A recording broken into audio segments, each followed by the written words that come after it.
Hello, everyone, and welcome to this week's episode of the 107 podcast, which by now, 6 seconds in, is longer than Alpine lasted in this weekend's race. Welcome. Myself and Ash are here for you this week. And yeah, it was an interesting enough race. No, I did not enjoy it. Okay. Well, in that case, thank you very much for watching or listening. Follow us on wherever you listen to your podcasts. Yeah. And we'll speak to you next week. We'll be back next week with some more Belgian waffle. Just stop. Stop. I love the puns. The puns are the best bit. That's what the people have come here for. Okay. I thought Hungary was decent enough, but you didn't particularly like it. Nah, I mean, I think it's a more general thing where I'm not having a go at Max or Red Bull. They built the best car. They're working. That's fine. It's just the fact that when you watch a race, you're just not invested. If you know what I mean, there's just not a fight anymore, and it's just a meme. It's just like the Max Verstappen podcast kind of thing. So especially at Hungary in that hot weather, it was literally Lewis versus the McLarens, Sergio coming through and George coming through.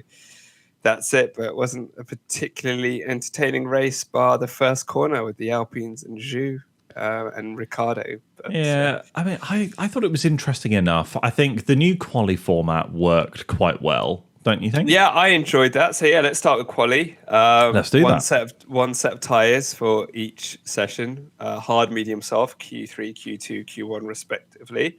Mixed up the grid a little bit with the Alphas making it into Q3. They did very well, yeah. Zhu in P5. And there were some losers out of it with George Russell. And P18, that's bad. Yeah, like I said, they left it a little bit too last minute. He got caught in traffic. But that's one of the good things, because can you imagine if it's like, okay, I might be a little bit messed up here, but I want a set of softs that can help me out, not having that luxury. I like this new qualifying format, and I hope to see it more in the future.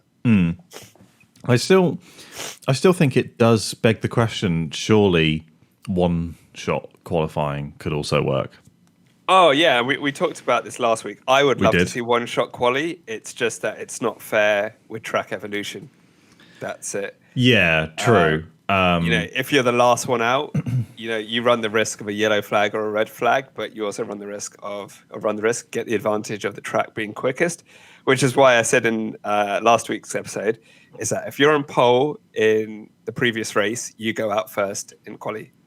I think it should be randomly drawn. Nah, I just don't think that's fair, kind of thing. So with Lewis on pole, thank God for Lewis putting it on pole and just giving us a little bit of hope. It is a hope that kills you on a possibly exciting race. But good on him for putting on pole. That was a Lewis lap, just pulling it out the bag. And was it 3 thousandths he was ahead by? 0.003. Wow. So that's three. I think quite literally, it's quicker than a blink. Mental how close it was in qualifying, but good on him. But yeah, the race was a completely different story. I think one thing I wanted to talk about, maybe it's not even just quali, it's a race. Obviously, because I love Alonso and it's sad to see the drop-off of Aston Martin, although they do have upgrades coming. Yeah. They can't change tyre constructions in the middle of halfway through a season. Unless it's a safety. Because if you look at 2013, the season was competitive up until Silverstone. And then once they changed the tyre constructions, which they said was for safety, Red Bull ran away with it. It's as simple as that. So I think it's unfair to develop a car for one set of tyres and then have it changed middle of the season. Yeah, I think that one of the things is with the tyres is that at the start of the season, you could run through an entire race on one set of hards, and that can't happen. So I think that if they'd have, made them softer, essentially, so that you couldn't run as long, I think that would have been perfectly acceptable. But that's not what they've done. No, they haven't. Considering, we'll talk about it in the race, that Danny Rick did 40 laps on mediums. Yeah. But yeah, I thought quali was quite exciting with the new format. I hope they bring it back. It'd be nice to see it at Singapore. which is quite a technical track, and also maybe at Japan because it's similar to Silverstone with quite high speed corners and an overall fast track. But yeah, what were your thoughts on quali? I thought it was good.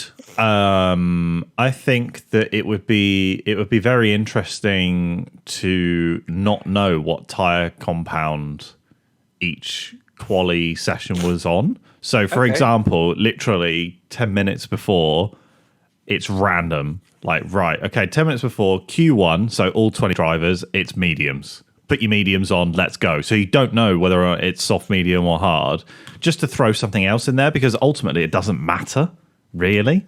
I think that could be fun, because it could end up just, jumbling things up a little bit.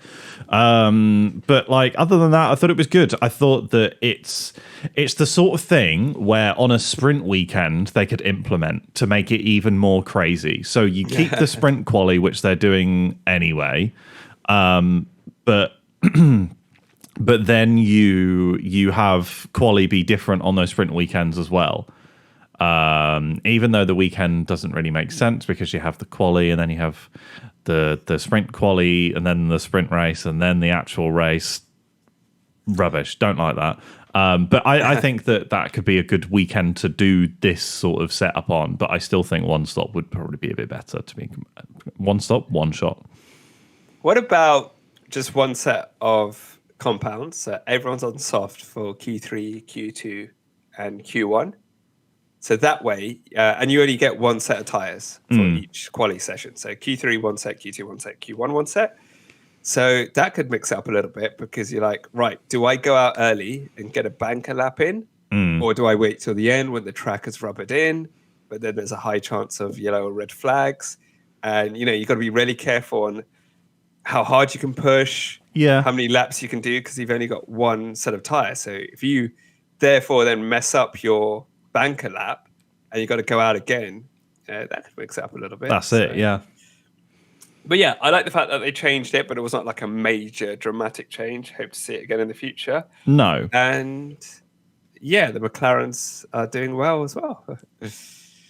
Look at you. Yes. Look at you smile. Oh, if no. you listen to this, he's just got a massive... How horrible. Big smile because there was a lot of talk with the McLaren to be able to do it on a completely different track to Silverstone. And Lando and Oscar were right up there as well. So damn right they were. Play to them. Yeah, that McLaren seems to be better than people expected. Yep. And it arguably is the second quickest car, would you say? Yeah, it's jumped up to essentially become the second quickest car in terms of race pace. I don't know over one lap, but race pace, second quickest. Well, I mean, yeah, it'll be interesting because obviously Lando put it P2 Silverstone and Lewis was P1 for Hungary. But yeah. Yeah, but I think that the Red Bull is quickest over one lap pace. I think that Max... No, but what would you say is the quickest qualifying car in P2? Quickest qualifying is the Red Bull. Has to be. No. Which would you say is P2? P2 qualifying,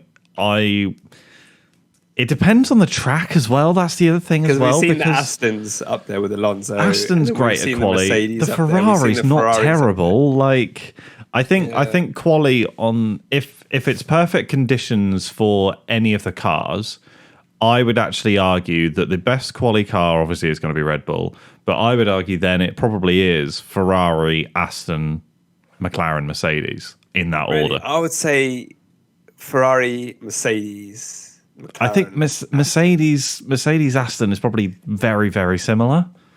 I would agree with you earlier on in the season. Now, yeah, since they've changed the tires, it's sort of they've like the Aston Martin hype train has just slowed down. It's derailed. Yeah. It's off in a field with some cows. It's not. They do have upgrades. So they have a small upgrade for Spa, and they have some upgrades coming post summer break. So hopefully that'll get them back to a stronger second half of the season. But yeah, should we talk about the race? Max Verstappen won. That's it. Speak to you next week. Oh, well, that was it. Cheers, lads. Should we talk about the Alpines and Shu? Let's start off with them. Let's talk about the start because we should probably talk about the start at the start. What the hell happened with the Alpines, Ash? Would you care to explain? So Zhu, I believe, had a brake issue he had an issue with a car anyway, which caused his car not to launch off the line correctly. Yeah. So he was trying to make up for lost positions, probably went in a little bit too hot into turn one, hit Danny. Danny was an innocent party, and that just kind of created that bowling ball effect we've seen in 2021. Yeah. And the Alpines hit each other and took each other out through no fault of their own, but out of it could have been one Alpine and one, Alpha Tauri, or one Williams. It had to be both Alpines. And Sacre bleu. Sacre bleu. Like you said, we've had Reels longer than Alpine's time in that race. It's quite embarrassing, the fact that they came out and said like, "Oh, Alpine, we're going forward," and then they've had a double DNF for the last 2 races in a row. So I know. He should have very said embarrassing. Anything. Laurent Rossi just let the Formula One team do what they were doing. Yeah, because they had that little jump, didn't they? Like he came out and said something, and then Ocon got P3 in Monaco, and then something well.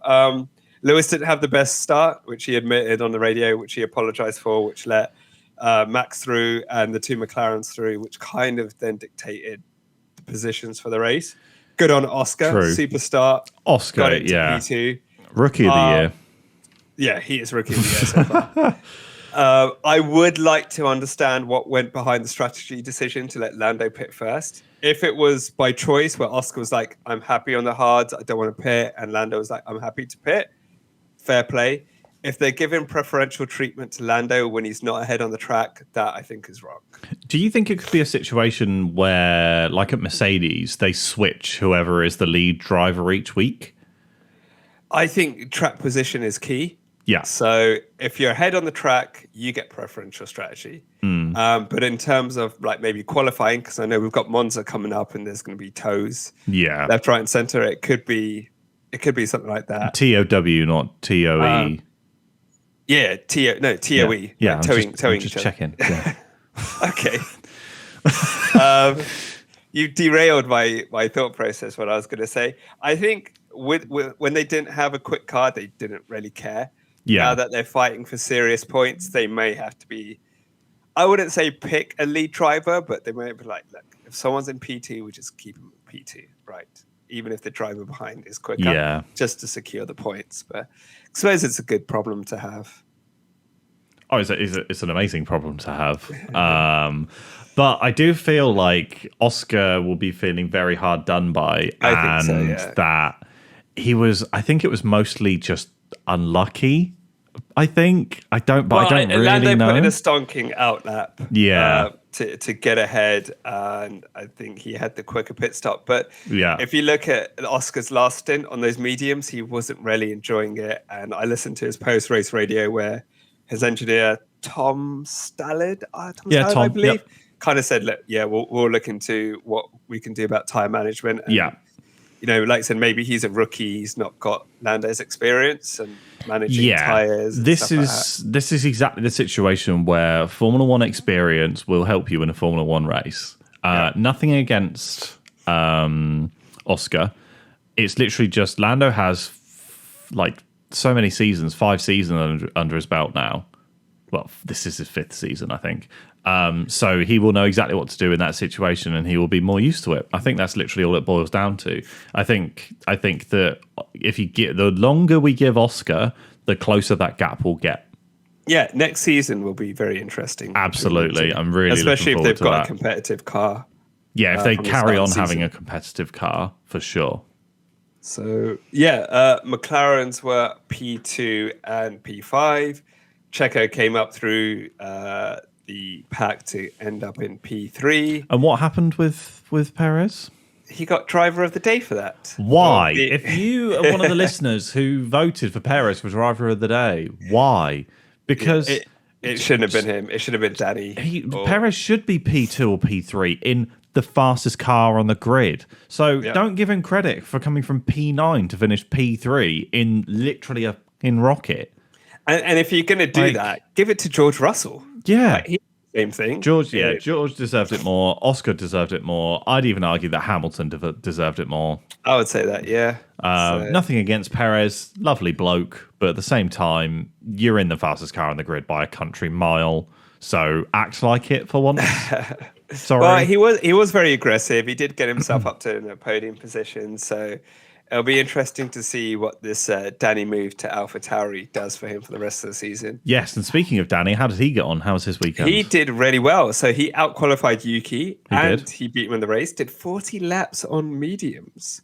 So ridiculous. Fair play to him. He was in P13, and for his debut race, considering he's been out of a car for a few months and he wasn't doing that well at McLaren, to jump into the AlphaTauri and do what he's done, fair play to him. Good on him.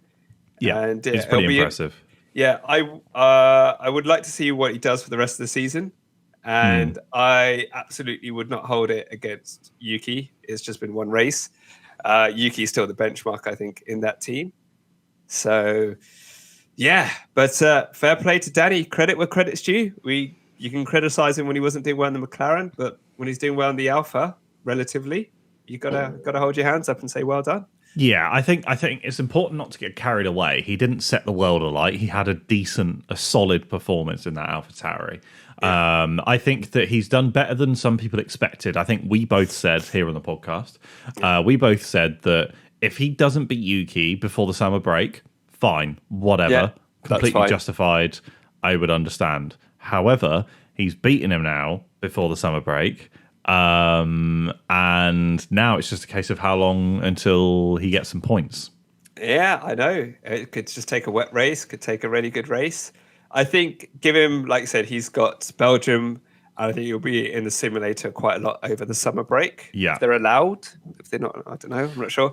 I'm not sure. Because I know they kind of have to shut down. But a couple of races. On a similar note, somebody made a very interesting point, right? And they apparently, the Red Bull struggled with their sim data this weekend. Isn't that ironic that the minute that Daniel, their third/sim driver, leaves, they struggle with sim data? Isn't that interesting? That is. It's just something to think about. I'm not saying that it's the reason. Really? Yeah. But we can make leaps of faith. we can read into that a little bit. I think that the only thing is for me is that I would feel a little disheartened if I'm Yuki Tsunoda, who's driven really hard to get 2 points on the board in the Drivers' Championship, for Daniel to then come in and beat him in the Drivers. That I think would be very disheartening. Either way, Yuki has that seat next season. Yeah, I would not get rid of UK. Yeah. Sorry, Yuki if Ricardo. All right, EU. UK, I'm okay. No, because you said UK Brexit. It was a Brexit. I'll say that UK. I would still keep Yuki because he is a solid driver. He's doing well, and the AlphaTauri is not the quickest car or the easiest car to drive. Considering easiest car to drive and not the quickest car, should we talk about Ferrari? Oh God, yeah. Let's start the therapy. You sound exactly like Charles. You're like, God. At what point is Charles, and I mean this in the nicest way possible, at what point is Charles going to grow some balls and tell his engineers what strategy he is running? Because that's what Carlos does. He shouldn't, but he shouldn't have to, right? No, I know, but Carlos does it and it works. He's got a whole strategy team. He's got the race engineers. They should be giving him the information. They have all the information. They shouldn't be like, it is painful. It's really painful to see a team as big, as well-funded, with the experience of Ferrari, make the same mistake. It's not even Charles, right? It's Carlos as well. Yeah. It's Carlos like, what are you guys doing? Kind of thing. I don't understand what is going on at Ferrari. I don't think a lot of people don't understand what's going on at Ferrari. They are currently trying to win a championship on heritage and vibes, and it's not going to work. No, because you only win a championship with the stopwatch. That's it. Exactly. The stopwatch doesn't lie. And exactly.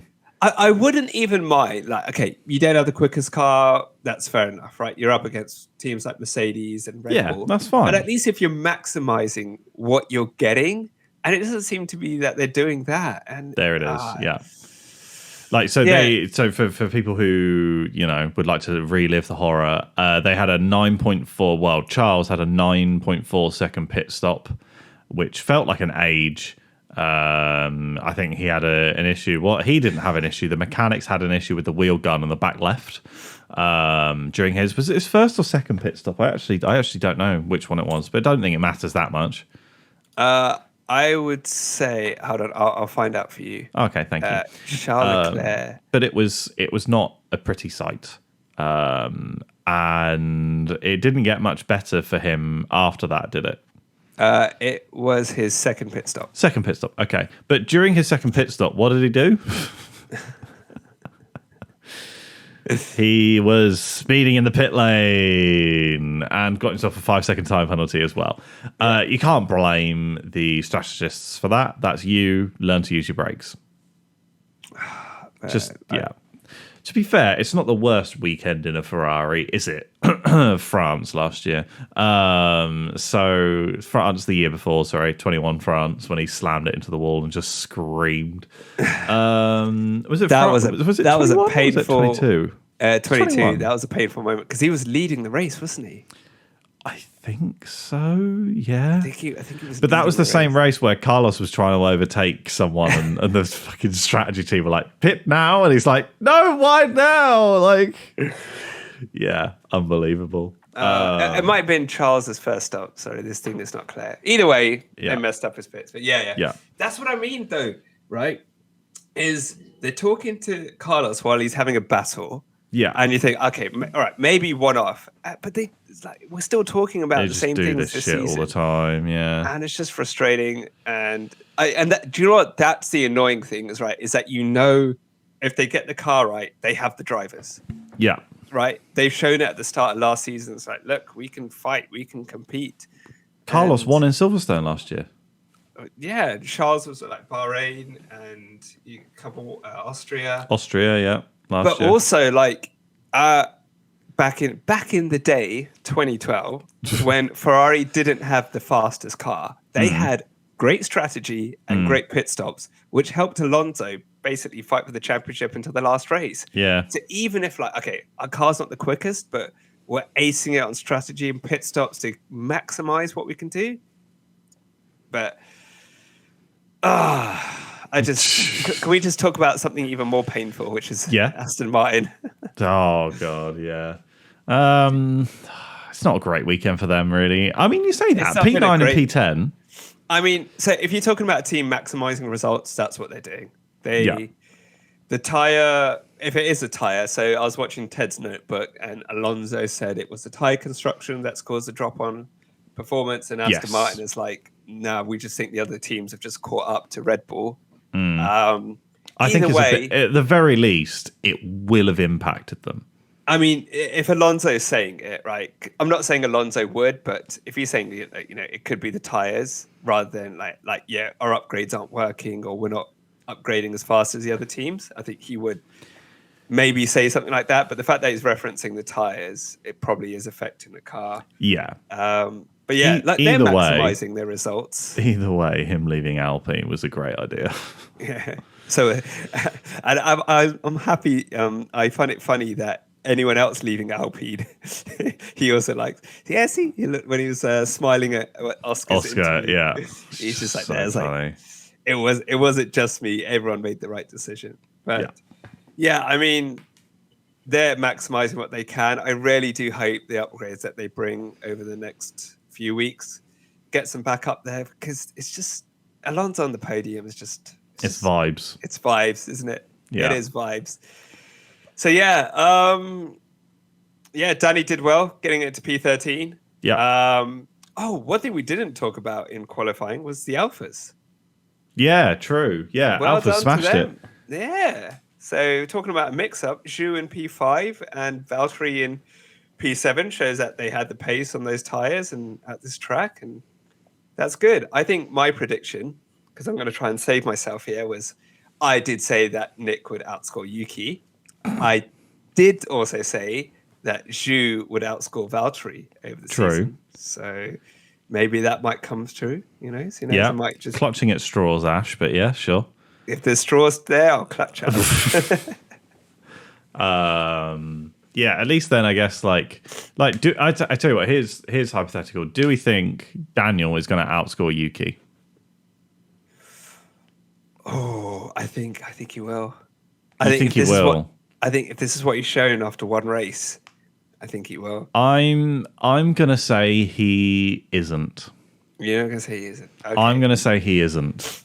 Right. Partly to That's be good. different, but also I have a lot of faith in my favorite Japanese driver. I'm not saying that as a diss to Yuki. No, not at all. I just think, but I did make the same mistake with Nick DeVries, but fuck You it, I'll make did. the same mistake like 4 or 5 times before I learn. I'm going to go Daniel will outscore him. I think he'll get a few points over the next few races. So yeah. Then just standard stuff. Haas went backwards. Yeah. Logan brought up the rear of the grid. Yeah. Retired a lap Alpine's early. are out. Sorry? He retired a lap early. Oh yeah, yeah. Didn't Had a didn't spin DNF. and then just went, I'm done for the day. Yeah. And yeah, and Alex did well just outside of the points, P11. Yeah, so again for me, a little bit opposite to you. I didn't really enjoy the race. I just feel fair play to Red Bull and Max, but it's just there's nothing to be invested in, right? Yeah, So, I know what you mean. I thought it was a decent enough race. You know, like it wasn't something that was going to set the world alight. But George coming through, Perez coming through as well, even though he didn't deserve driver of the day as far as I'm concerned. But Perez coming through, the little battle at the beginning between the front four was interesting for a first couple of turns. There was a little bit of a crash with the Alpines both DNFing. Plus, both Alpines DNF'd, which is amazing. So, bet you're glad you spent your money there. Ryan. I guess it's not a worry. It's more kind of like what would be a light word for doom? Impending. Doom. Doom. No, because No, because I don't want to say it's doom. It's just. Maybe sad could be the correct term, but it's clear that the Red Bulls are using these races as practice sessions. That's where you were going with. Okay, yes. Yeah, because I think they're just going to be like, because was it GP was talking to Max, like, how do you find the tire construction? They're going to use this as like, yeah, we might not have the wind tunnel time, but we've got real race time on the track with no one affecting us. We're in clean air. We can try different things because Max finishes a pit stop ahead of everyone. True. They're going to wrap. I think they've got 2024 and 2025 locked up. Yeah, I think they know that 2023 is done. That's it. Max is winning the constructors on his own, so you might as well start focusing on next year after. Yeah, and it's like, don't worry about wind tunnel time. We've got real life wind tunnel time. So, yeah, that's going to be a bit scary. I think in the next a little bit, So. But yeah, like I said, I think the race was good enough. It wasn't a bore fest. It wasn't a snooze fest. There were some bits. I thought and it was pieces. a snooze fest until the last 10 laps when fair enough. Lewis was chasing down Oscar. Yeah, but Oscar, tell you what, Oscar did a fantastic job. Yeah. So had a good little battle with Checo as well. Yeah. So decent enough for a rookie of the year. Not a rookie to be pushed around, but is Daniel Ricciardo technically a rookie? No, definitely not. Should we look ahead to Spa? I think we should. We've look ahead to Spa. Race. We've got some mixed conditions for a session. Wet quali on Friday for the Sunday race, which should make things interesting. And fingers crossed / touch wood that there is no safety concerns or anything like that. So hopefully everything this is where we runs need smoothly. Seb back. Yeah. So, but obviously we will have to wait and see. But I think that obviously, hopefully there's no safety concerns or anything like that. But a wet quali should make for interesting running, let's say. And then the sprint Saturday as well could potentially have some upsets or whatever. But it will essentially just be the Max Verstappen show the entire weekend. It pretty much will. So, what are our predictions for the Max top 3? The minus Max top 3. So I'm going Lando, then George, then Oscar. I'm gonna go... then Perez. Sorry, Lando, then Oscar. No, yeah. Wait, hold on. Lando, then George, then Perez. Yeah, Lando, George, Perez. No Oscar. Oscar P5 again. Oscar P5. I'm gonna go Checo. Yeah. I think it's a super high speed circuit. So even if he doesn't qualify the best, I think he'll still bring it back up there. Yeah. Lots of overtaking. I'm going to go Lewis in P3. Mm. He does well at Spa. And I think in the mixed quali, he'll probably put the car up there. True, yeah. And then I'm going to go Lando. No. Yeah, I'm going to go Lando as my final position. And then as a little curveball, I'm going to put Alex up there for P5. Nice. I'd be very happy to see the Williams. At Spa before. Yep. And I think that Williams is a quick car in a straight line and high-speed circuits, which he showed at Silverstone. True. I think he'll do very well. Here's one for you. Who will have fastest lap? Are we talking about MOTM, man other than Max? Yeah, man. Well, I was going to say, if Max doesn't have fastest lap, who's going to get fastest lap? Checo. I can see it. I can see it being Lewis. I'd say Checo, but I think if Alex has a pit stop ahead of someone, I could see him just strapping on the soft tires or softest tires, whatever tire compounds that they have, and just going for it. Yeah, you never know. So, it'd be interesting to see what Albon does. But yeah. And I like Spa's usually a good track for racing. Yeah. So it'd be interesting to see what happens from P2 to P20. Yeah. I think I kind of hope, that like Verstappen qualifies like P20 again, or has a grid penalty to see him come through. He'll just be up to P1 in like 10 laps. I know, but I want to watch it. It would be entertaining. I want to see it happen. Because we're starting to get into the territory of grid penalties for replacement parts. I think Ferrari are very close to having to do some sort of penalty.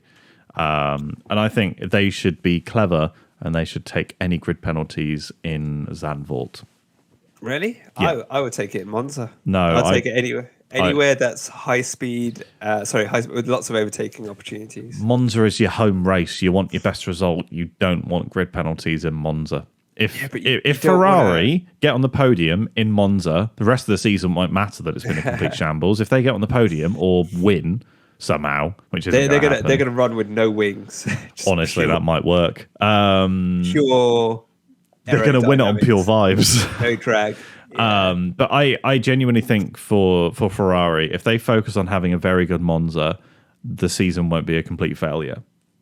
That's where I would focus if I'm Ferrari. So I would take a grid penalty in Zandvoort if you need to take components for Monza to have a good Monza. I would take it in Monza. I would take it in any race where I can overtake easily.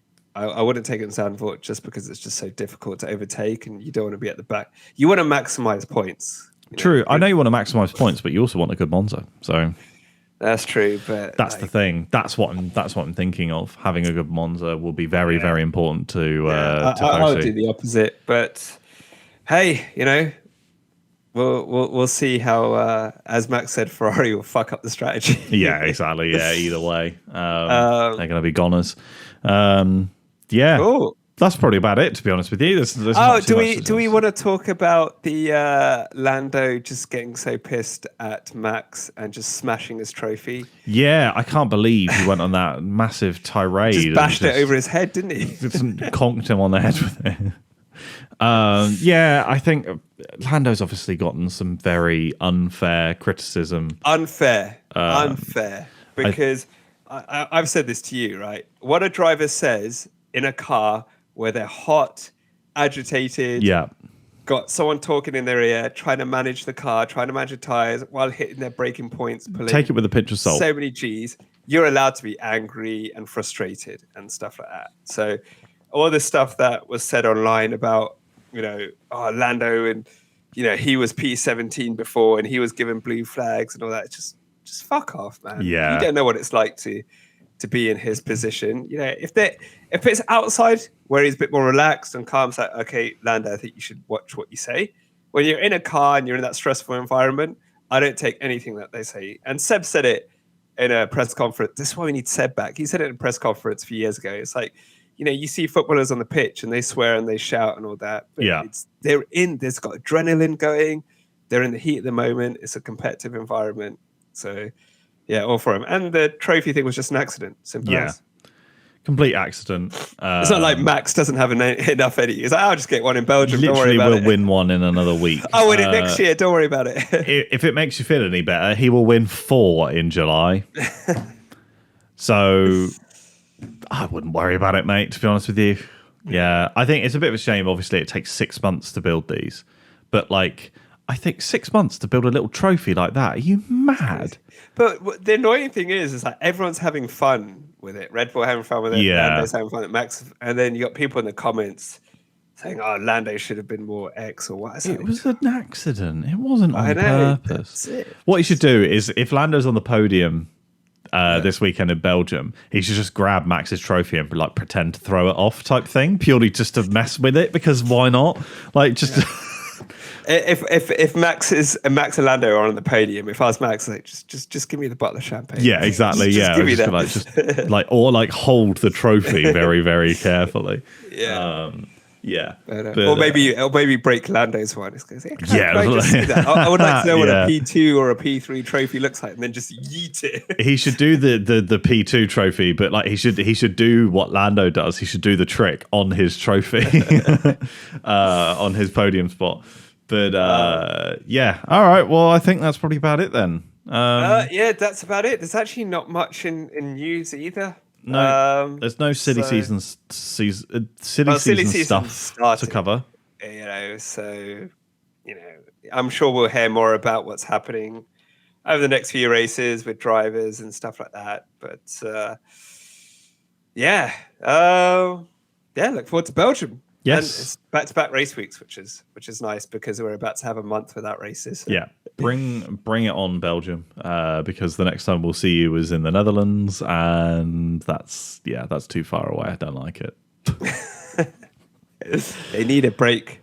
Honestly, and I've said this to you before, during the summer break, that's when you run F1 Academy, or you have a feature race for F2 halfway through. That'd be a good shout. During the break, having F1 Academy races up was actually a good shout. Have a F2 weekend halfway through, and have an F1 Academy support race. Yeah. Easy. Yeah, that's good. That's good. Do it somewhere near where most of the teams are based as well. You could easily do it in Silverstone. Why not? Yeah, why not? I totally agree. Honestly, I totally agree. F1 fans are going to be like, we need something injected into my Plus, vein. then you can get an insight onto who the rookies are going to be for next year. Yeah. If there are any seats next year. It doesn't look like it, but there we go. Sorry, I was just having a look through if anything, because last time we did the podcast, it was breaking news. Yeah, breaking news. Danny Rick is back. Yeah. And we had High Pitch Jacob. But yes, thank you all for listening, wherever you are listening, Spotify, Apple. Please do subscribe if you enjoy what you hear. Follow us on our socials where we're posting memes on the daily. Pretty much, and getting some interesting comments out of it. But thank you all for listening. And we shall see you next week where we'll be talking all things Belgium. And we have a few fun episodes coming up for the winter break. So stay tuned. Cheers, everyone. Okay, bye.